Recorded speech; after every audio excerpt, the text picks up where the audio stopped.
Hey guys, what is up? Welcome back to the Yahoo studio. I am in-house with my boy Anti right here. How you guys doing? Gonna do a little interview for you guys, kind of discuss Anti, humble beginnings and how he got to the point where he is now. Obviously, one of the best Smash 4 players on the planet, ranked number nine if I'm not mistaken. Yeah, 9. So that's pretty impressive, representing the Immortals banner. So a lot of good going on for this guy right now, to say the least. But obviously I had to start somewhere, man. Obviously we've me and you, we've talked a lot. We've even done an interview on my channel, like maybe 2 years ago or so. But I want to kind of get the people familiar with who Anti is. We got a lot of new fans and stuff like that. So tell me, my man, where did it all begin for you as far as competitive Smash goes? So competitive Smash, I started off in 2008. So how it began was, on my birthday, March 11th, 2008. The game came out March 9th, 2008. So I got the game 2 days later on my birthday, and then I was playing it. And I beat the story mode. I was like, okay, this game is fun. So I kept on playing more online, like playing random people. And like, wow, I'm like, I actually have a knack for this game.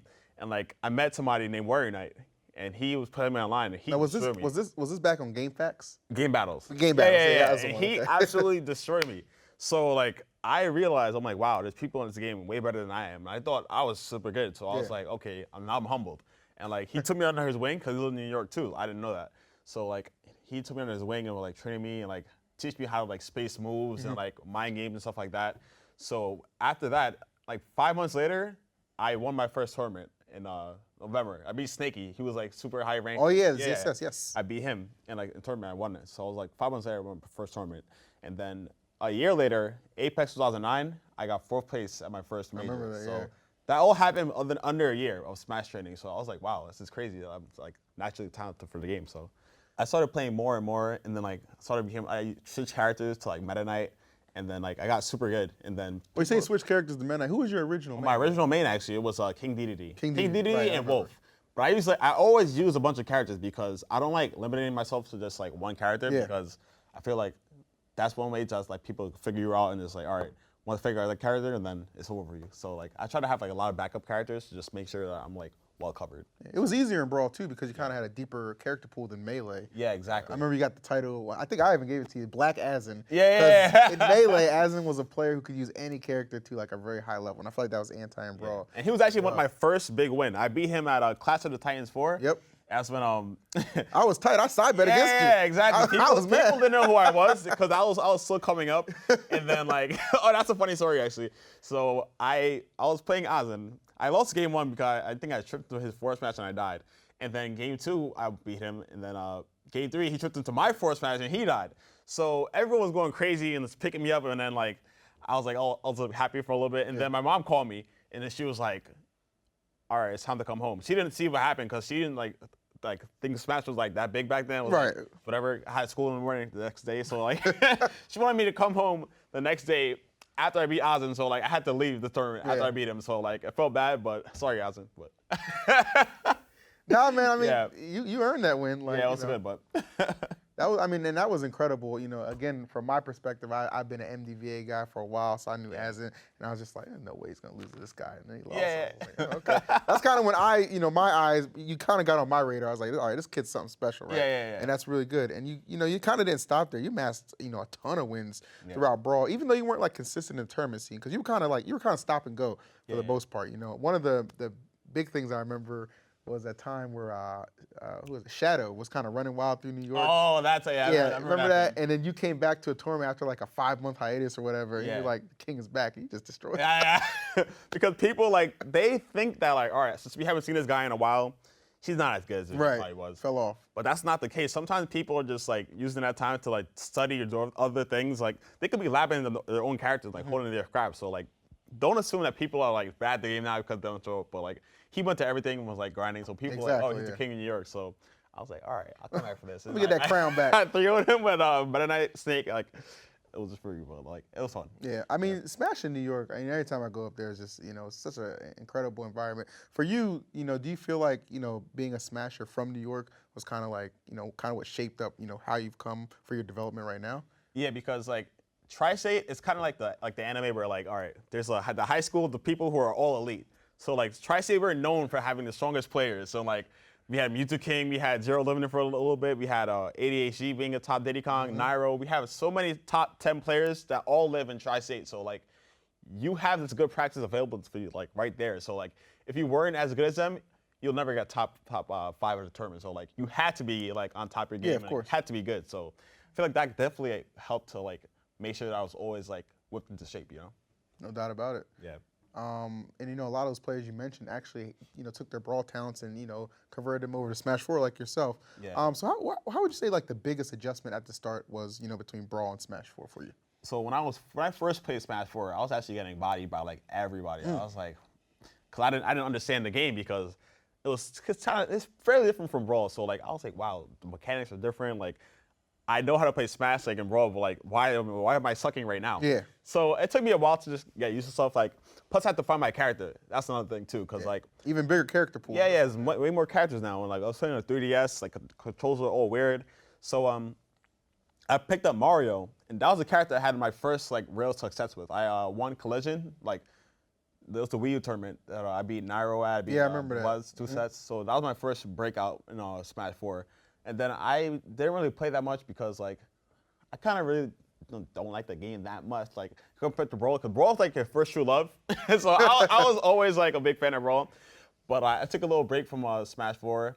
Then I came back for a little bit, and then ever since then I've been going to tournaments, traveling every weekend. Got picked up by a great team. Yeah. It's been great. Well, for you, when you weren't playing, Smash 4 during that period, what were you doing? Like, what were you? I was actually playing Melee. Oh, really? Yeah, Okay. I was actually super into Melee, and I was grinding that out. And like I was almost like gonna like become like a Melee player, but then something happened. It was an interesting story. So I got into a car accident. And, yeah. I didn't know this. I was like, I hit a guardrail, and it was like a big bill. It was like $4,000 to fix the rail. Oof. Yeah, so Shofu took that opportunity. He said to me, he was like, all right, I'll give you $1,000 if you go to CEO, and I'll fly you there under Shofu Esports, like a little meme. Oh, that's how that He started. believed in me because he seen me win Collision. Yeah. And I quit Smash 4 after that, like so for a little bit. So he said, go to CEO 2015, and I got 13th. It was pretty good after not playing. So like after that, I was like, all right, I'm gonna come back and like fully play because like I don't like getting outside the top 8. So like that kind of made me salty. And I was like, all right, I'll play like full time. So. Because I know you're somebody like, if you've said this multiple times. If you're gonna do something, do it to your best of your ability. Exactly. Like, like, you don't want to suck. I don't want to half-ass anything. So. Yeah. Yeah, I made sure I'm like, all right, I got 13th. I'm salty. I lost people I wouldn't want to lose to. So I just came back full swing. Well, you came back a year later and you won the tournament. I came back the next year and won CEO. So it worked out actually. That's a good story actually. Yeah, no doubt. Yeah. And you're somebody who I think Immortals is actually a really good pickup for you because it allows you to still be yourself, right? Like I think everybody who's watching this video probably follows you on Twitter. You're absolutely hilarious. You don't change yourself. You don't censor yourself for anybody. You're just, uniquely you. Do you feel like Immortals is the kind of team that kind of fosters that? That's kind of why I went to them in the first place, because I want to be in a team where like they allow you to be yourself and they want your fans, like, okay, you have your fans for being who you are. We don't want to change you and you could possibly lose your fans because of that. So they understand that, and I never take it too far on Twitter, so they understand that. So, and they trust me. So it's pretty much, it's good that they trust me, and I'm like, all right, I'm not gonna like curse and be like super crazy, but I'm gonna like entertain my fans with like a little bit of racy stuff, but like a little, a little overboard. touchy. I mean, it's a difference between like, what you doing like a Dave Chappelle stand. Yeah, exactly, right? It's a little bit of throw it in there. Yeah. But that's I always make sure I'm like well behaved, like when it comes time to get serious. So yeah, and I know that for sure. I see you all the time tweeting about how you have all these business opportunities and stuff like that. When you did start out in Smash and got a little more serious, did you think it would ever get to this point where it seems like even after Smash, you're still gonna be in a position where you can still kind of make a living off of this?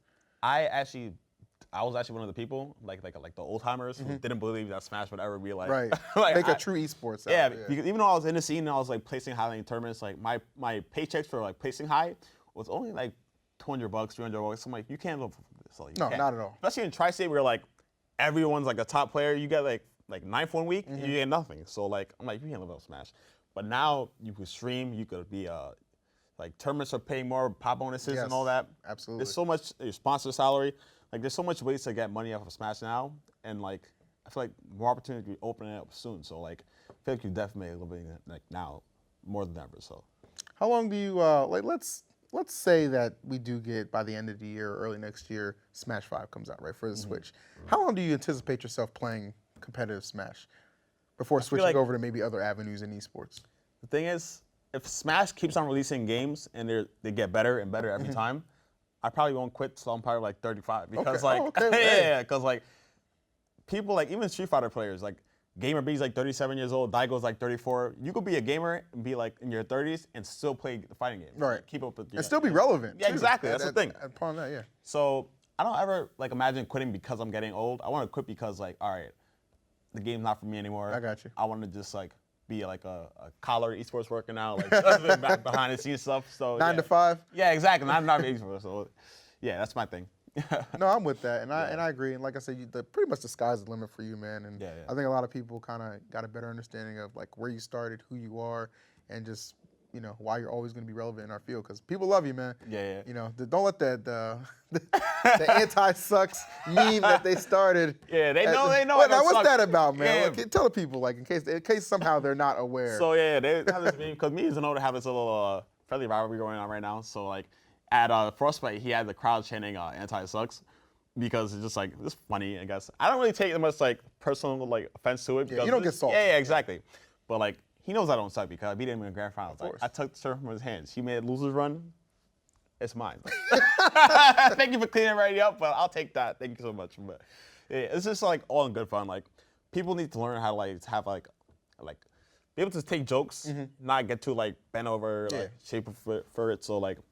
I'm a good sport for it, so. You think more rivalries and kind of like, that quote-unquote beef is good for Smash? Because it kind of, in a way, for me as a commentator, I appreciate it because it helps me build storylines when I'm commentating. Yeah. I feel like I like that kind of stuff. I feel like there's 3 things that make people want to become interested with in Smash. Like, good rivalries, like a hype character, a hype player, and like great personalities. Those 3 things are people like, would draw people in and make them stay. Yeah. So like, if a lot of people have that, it'll be so much easier for Smash to become like a main esport. Like, I agree. And I know you've kind of been a little, critical of that at times, why you kind of think, why people are so quick to rush to a Smash for a summit when you don't think they have the personalities to back it up outside of like commentators. You need more players to kind of get there. But, the game is still pretty much in its infancy, I feel like. I think we're going to see, that'll come out as the time develops. I hope so. Yeah. Because some people, like, they're too conservative. Like, they just want to just, like, be everybody's friend and then just like I know. They don't want to say anything bad, hurt feelings. But I'll tell you what, when you got people like Captain Zach taunting in real life after he takes somebody, shout out to Captain Zach. You're doing good. Yeah, see, Captain Zach, he's hilarious. He's a good example of what we need more of, stuff like that. But yeah, my man, hey, thank you so much for sitting down with me again. E here live from Yahoo Esports Studio with Immortals Anti. Telling a little bit of his story, his humble beginnings, and how he's grown to the successful esports entrepreneur he is today. Guys, thank you so much for watching. I'll catch you on the next one. Thank you, guys.